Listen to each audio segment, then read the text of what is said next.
नमस्कार, मेरा नाम वीणा पानी दुबे है और मैं सीएमडी कॉलेज में पढ़ाती हूँ। और मैं आज आपको जो आपके एमएससी फोर्थ सेमेस्टर के लास्ट यूनिट में, फर्स्ट पेपर के लास्ट यूनिट में जो बायोस्टैटिक्स का इंट्रोडक्शन है, जिसमें डेफिनेशन, इम्पोर्टेंस और स्कोप और बायोस्टैटिक्स है, उसके बारे में बताऊंगी।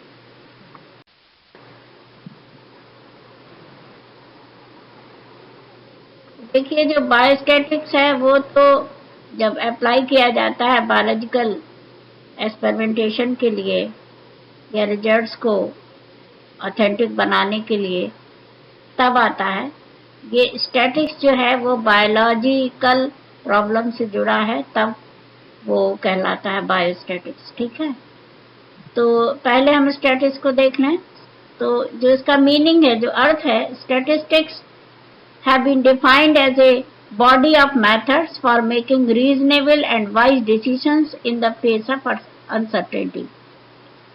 जब हम अनसर्टेन हो, जब हम निश्चितता की स्थिति में नहीं पहुंच पाते हों, तो स्टैटिक्स जो है ऐसी मेथड्स को लेके आता है जो कि रीजनेबल हैं और हमको एक वाइज डिसीजन पे पहुंचने में मदद करती है। These are used in the analysis of numerical data of various aspects on the basis of certain statistical principles. इनका जो आधार होता है, कुछ स्टैटिस्टिकल या सांख्यिकीय प्रिंसिपल्स हैं जिनके आधार पर हम डाटा को, जो है, जो न्यूमेरिकल डाटा होता है, उसको एनालाइज कर सकते हैं। When the principles of statistics are applied to the study of organism or the living systems, it is called biostatics or biometrics. तो जब इन स्टैटिस्टिकल प्रिंसिपल्स को हम बायोलॉजिकल सिस्टम में अप्लाई करते हैं, तब इस ब्रांच को बोला जाने लगता है बायोस्टैटिक्स या बायोमेट्री भी इसको बोला जाता है। Now the definitions. तो इसकी जो एक्चुअल डेफिनेशंस हैं, माने जिसको हम बोलते हैं, जो लोगों ने डिफाइन किया है, जो साइंटिस्ट हुए हैं या जो वर्कर्स हुए हैं जिन्होंने की स्टैटिस्टिकल प्रॉब्लम्स पे बहुत काम किया है, तो various workers they have defined in various ways. Some of the definitions I am quoting here. So Horace Secrist करके एक वैज्ञानिक हुए हैं। He has defined the biostatistics as the aggregation of facts affected to a marked extent of multiplicity of causes numerically expressed, enumerated or estimated according to reasonable standards of accuracy, collected in a systematic manner for a predetermined purpose and placed in relation to each other. ठीक है, इसको थोड़ा ध्यान से पढ़िए तो इसके एक एक शब्द का मतलब समझ में आ जाएगा। इसमें जो शुरू में हमने जो एक मोटे तौर पर इसको इंट्रोड्यूस करने की कोशिश की है कि जो भी हमारे पास नंबर्स में डाटा होता है या एनुमरेशंस होते हैं, मतलब जो हमने 1 2 3 4 के रूप में जो एनुमरेशंस किए हैं, जो गिनती की है, या मान लीजिए हमने और कोई डाटा टेबुलेटेड फॉर्म में निकाला है, और निकाला कब है, जब हमारे पास कोई पर्पस हो जो कि प्री डिटरमाइंड हो, मतलब हमारे दिमाग में कोई ऐसी अवधारणा चल रही थी, कोई ऐसी हाइपोथेसिस चल रही थी जिसको कि प्रूव करने के लिए हमने एक्सपेरिमेंटेशन किए हैं और उनके जो रिजल्ट्स आए हैं उनको हमने न्यूमेरिकली एक्सप्रेस किया। अब वो न्यूमेरिकली एक्सप्रेस्ड डाटा जो है वो कितनी एक्सटेंट तक बढ़ रहा है, घट रहा है या एग्रीगेट कर रहा है, तो वो जो एग्रीगेटेड फैक्ट्स हैं उनको हम किस निचोड़ पे पहुंचे और वो एक्यूरेट है कि नहीं, इसको जो समझाता है वो स्टैटिक्स है। बायोलॉजिकल प्रिंसिपल्स के लिए जब अप्लाई होता है तो नेचुरली वो बायोस्टैटिक्स। ठीक है, ये इसका मतलब हुआ इस डेफिनेशन का। लेकिन ये डेफिनेशंस यदि हम इन्वर्टेड कॉमास में लिखेंगे तो हमको वही वर्ड्स लिखने होंगे जो कि जिन साइंटिस्ट ने जैसे कहे हैं। मतलब होरेस सीक्रेस्ट को अगर हम रेफर कर रहे हैं तो विद इन इन्वर्टेड कॉमास ये मैंने जो रेड से लिखा है ये आपको कोट करना पड़ेगा। ठीक है, now the another man, Webster has defined statistics as he has opined that statistics are the classified facts respecting the conditions of the people in a state, especially those facts which can be stated in numbers or in table of numbers or in any tabular or classified arrangements. ठीक है, बात लगभग वही है जो शुरू से कृष्ण ने कही थी, लेकिन थोड़ा सा कहने का ढंग अलग है. फिर लोविट की एक डेफिनेशन आती है. Lovitt has defined that which deals with the collection, classification and tabulation of numerical facts as the basis for explanation, description and comparison of phenomena is satisfactory. It is called statistics. तो ये definition है, जो last वाली definition है, ये थोड़ी सरल सी लगती है कि जो भी collection of data, classification, tabulation of numerical facts, इनको एक्सप्लेन करता है, इनको डिस्क्राइब करता है, कोई फिनोमेना है, कोई घटना है, तो उसको कंपेयर करता है एक संतोषजनक रिजल्ट तक, तो उसको हम स्टैटिस्टिक्स कह सकते हैं. ठीक है.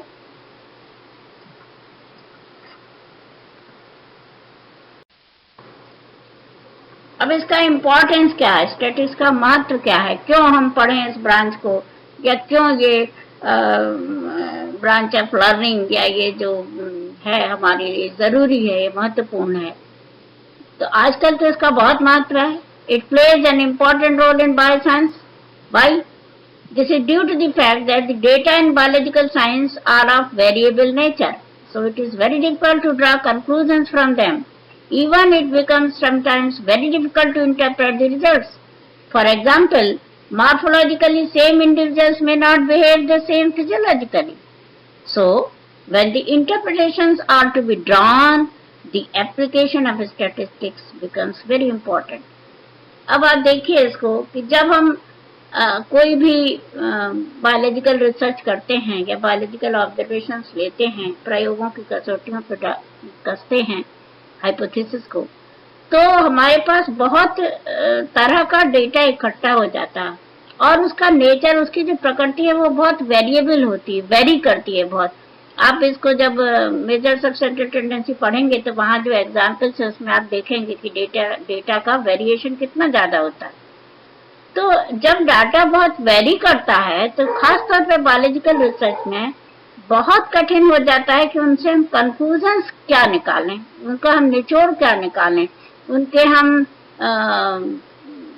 हम फाइनल उत्तर क्या निकालें, एक प्रकार से परिणाम क्या निकालें. तो जब परिणाम नहीं निकलते हैं और उसके बाद परिणाम अगर निकल भी आए तो उनको इंटरप्रेट कैसे करें, माने उनकी हम व्याख्या कैसे करें रिजल्ट्स की. मान लीजिए किसी चीज की वेरिएंस आ रही है, कुछ किसी का एवरेज आ रहा है कुछ, तो अब हम इसको इंटरप्रेट कैसे करें. तो इसके लिए फिर जरूरी हो जाता है कि हम स्टैटिस्टिक्स के कोई प्रिंसिपल जो उस जगह लागू होते हैं, ऐसा जरूरी नहीं कि आप हर जगह मीन लगाएं, हर जगह कहीं पे स्टैंडर्ड डेविएशन लगाना पड़ता है, कहीं पे एरर लगानी पड़ती है, कहीं पे हम मीन निकाल के काम चल जाता है, कहीं पे हम कोरिलेशन लगा लेते हैं. तो हमारी जरूरियात जैसी है, जैसा हमको चाहिए और हमको कैसा उपयोगित करना है स्टैटिस्टिक्स को, वो हमारे ऊपर डिपेंड करता है. लेकिन इसकी इम्पोर्टेंस या इसकी महत्ता जो है इसलिए बढ़ जाती है कि अगर हम डाटा को विश्वसनीय बनाना चाहते हैं, सबसे खास बात यह है कि डाटा को हम ऑथेंटिक कैसे बनाएं, हम विश्वसनीय कैसे बनाएं.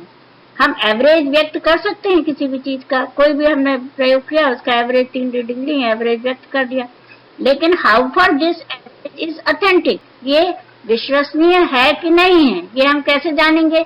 तो हमको इसके लिए या तो स्टैंडर्ड डेविएशन निकालना पड़ेगा, या हमको मीन प्लस स्टैंडर्ड डेविएशन ऐसे हम व्यक्त करते हैं कि भाई मीन इतना आया है लेकिन स्टैंडर्ड डेविएशन इतना आया, तो प्लस माइनस किया, मैंने डाटा का वेरिएशन निकल आया कि मीन से अगर वो अमुक अमुक संख्या तक आगे जाता है तो भी हमको पॉजिटिव साइड में जाता है, तो भी हमको सही मानना है, नेगेटिव साइड में जाता है तो तो भी सही मानना, तो वो ऑथेंटिक हो गया, माने उसकी विश्वसनीयता बढ़ गई। तो इस प्रकार से इंटरप्रिटेशंस करने के लिए और डाटा में रिजल्ट्स को ऑथेंटिक बनाने के लिए, उसकी विश्वसनीयता बढ़ाने के लिए या विश्वसनीय बनाने के लिए स्टैटिस्टिक्स जो है वो बहुत महत्वपूर्ण है। अब इसको अप्लाई कहाँ किया जा सकता है? तो देखिए कि आजकल तो सारी बायोलॉजिकल साइंसेस में ये अप्लाई होता है, जैसे फिजियोलॉजी में, एनाटॉमी में, फार्माकोलॉजी में, मेडिसिन में, कम्युनिटी मेडिसिन में, पब्लिक हेल्थ में, जेनेटिक्स में और बहुत सारी ब्रांचेस है जिनमें ये अप्लाई होता है। अब आप देखिए कि जेनेटिक्स में मेंडल्स लॉ को जब आप प्रूव करते हैं तो आप काई स्क्वायर लगाते हैं कि नहीं, है ना? आप लेबोरेटरी में भी इसके सिमुलेशंस आ गए हैं आजकल, हम लोग प्रैक्टिकल्स भी करते हैं, तो स्टूडेंट टी टेस्ट लगाते हैं, कभी कभी काई स्क्वायर लगाते हैं। आप लोगों ने अगर कभी रेफर किया होगा, हालांकि क्लासिकल जेनेटिक्स की वो किताब है गार्डनर की, है ना, जेनेटिक्स बाय गार्डनर, उसमें आप देखिए जहां पर भी मेंडल्स लॉ और हेरिडिटी दी है उसके पीछे आप देखिए कि बहुत सारी उसमें डाई हाइब्रिड क्रॉस और मोनो हाइब्रिड क्रॉस के रिजल्ट्स दिए हैं, और फिर कहा है कि इन रिजल्ट्स को आप काई स्क्वायर से प्रूव करिए कि whether they are following the Mendelism और द मेंडल्स प्रिंसिपल्स और नॉट। तो पॉपुलेशन जेनेटिक्स में बहुत सारी ऐसी चीजें हैं जिनको हम स्टैटिस्टिकली माने प्रिंसिपल्स को अप्लाई करते हैं और फिर उनके रिजल्ट्स को व्यक्त करते हैं। फार्माकोलॉजी में मान लीजिए कोई ड्रग है, ड्रग डिस्कवर हुई, अब वो कारगर होगी कि नहीं होगी, तो उसके लिए जो ट्रायल्स किए जाते हैं उसके फिर जो हम रिजल्ट्स निकालते हैं वो हम निकालते हैं इसी तौर पर। कम्युनिटी मेडिसिन में अगर कोई लॉन्च होता है तो ये सारे जो चीजों को जब हम विश्वसनीय बनाते हैं कि हाँ ये अब कारगर होंगी, तो ये स्टेटिस्टिकली जो मेथड्स हैं उनको लगा के और हम निकाल लेते हैं कि whether they are worth recommending, और क्या वो नियम बन सकते हैं या उनको उन रिजल्ट्स को माना जा सकता है, वो विश्वसनीय है, किस हद तक विश्वसनीय है। तो इन सब चीजों में स्टैटिस्टिक्स की उपयोगिता होती है। इनको आप एप्लीकेशन भी कह सकते हैं और एक प्रकार से ये इसका स्कोप भी हो गया, ठीक है। अब स्कोप जो सीधा सीधा आपके सिलेबस में लिखा हुआ है कि भाई इसका स्कोप क्या है, तो this is a very broad and extremely active field nowadays. आजकल ये बहुत ही प्रचलित और बहुत सक्रिय ब्रांच है, क्योंकि रिसर्च वर्कर्स जो हैं वो तो इसको एक बहुत ही आवश्यक टूल के रूप में यूज करते हैं। उनके लिए this is a very useful aid rather, है ना, एड एक बहुत ही सहायक उपयोगी अंग है स्टैटिस्टिक्स रिसर्च वर्कर के लिए। क्योंकि जो मैं बार बार बोल रही हूँ कि डाटा आपने प्रयोग कर लिया, आपने रिजल्ट्स ला दिए, लेकिन रिजल्ट्स ला देना ही प्रयोग कर देना या रिसर्च नहीं है। अब आप उन रिजल्ट्स को किस प्रकार से इंटरप्रेट करेंगे और उन रिजल्ट्स को आप किस प्रकार बताएंगे कि ये विश्वसनीय है कि नहीं, तो उसके लिए आपको अपने डाटा में जो आपने ऑब्टेन किया है उसमें स्टैटिस्टिक्स लगानी होगी। जहां पर भी जैसा भी जो भी फार्मूला लगेगा, वो जरूरी नहीं है कि हर जगह हम मीन लगाएं। मान लीजिए दो हमारे पास डाटा हैं, दो वेरिएबल्स की हम टेस्टिंग कर रहे हैं, एक कर्सर दूसरे पे देख रहे हैं, तो हमको देखना है कि यदि मान लीजिए कोई पैरामीटर है तो पहला पैरामीटर दूसरे के साथ बढ़ते जाता है या घटते जाता है। If the one variable is increasing, the other is also following the same trend or not. तो अब इसमें हमको क्या मीन नहीं लगाना होगा, इसमें हमको कोरिलेशन लगाना होगा, ठीक है।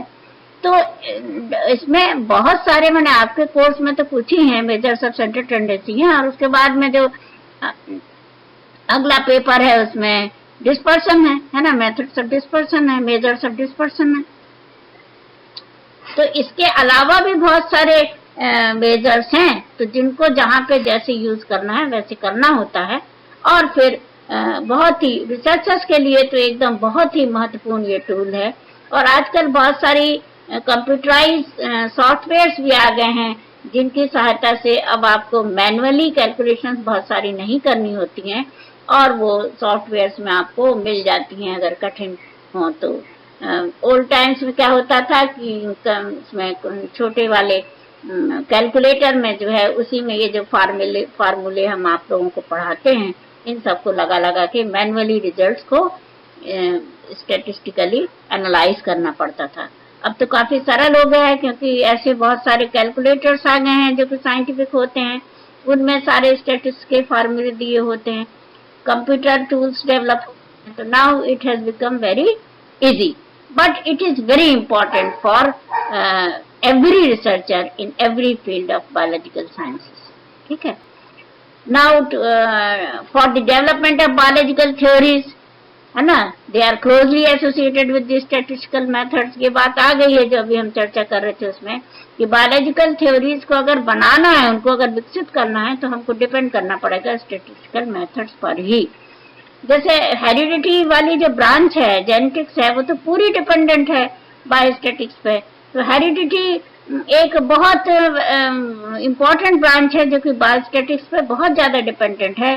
खासतौर पे जब हम पॉपुलेशन और पेडिग्री चार्ट्स बनाते हैं और पेडिग्री की जब एंसेस्ट्री ट्रेस करते हैं, तो ये बहुत ही कारगर है, बहुत वहाँ इम्पोर्टेंट हो जाता है कि स्टैटिस्टिकली हम कैसे इसको एनालाइज करें और कैसे हम इसकी इंटरप्रिटेशंस को निकाल लें।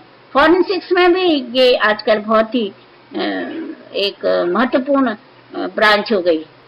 फिर जो आजकल आपने सुना होगा इकोलॉजी में, कभी कभी मैं आपको बताती हूँ इकोलॉजी वाले पेपर में, मैथमेटिकल मॉडलिंग जो है, जैसे इकोलॉजी में हम सिस्टम्स मॉडलिंग जब देखते हैं, तो सिस्टम्स मॉडलिंग जब आप पढ़ेंगे तो आपको ये नहीं लगेगा कि आप बॉटनी पढ़ रहे हैं या आप बॉटनी का भाग इकोलॉजी पढ़ रहे हैं, आपको लगेगा आप मैथमेटिक्स पढ़ रहे हैं। तो सिस्टम्स इकोलॉजी जो है, it is purely based on mathematical modelling, and that mathematical modelling is based on statics principles. ठीक है। अब हैजार्डस सब्सटेंसेस जो होते हैं, उनको कैसे हम डिटेक्ट करें? So detection of hazardous substances, these are the recent areas. Mathematical modelling हुई, ये डिटेक्शन ऑफ हैजार्डस सब्सटेंसेस हुआ, ये बहुत ही नए क्षेत्र हैं जिनमें कि स्टैटिस्टिकल मेथड्स का बहुत उपयोग किया जा रहा है, and they are playing a very important role. So this is all about the introductory part of your 4th semester first paper syllabus, that is introduction of biostatics, its definition, importance and scope, and after that we will be talking about the measures of central tendency and measures of dispersion. Okay, so thank you very much, and stay safe and stay at your home. Thank you.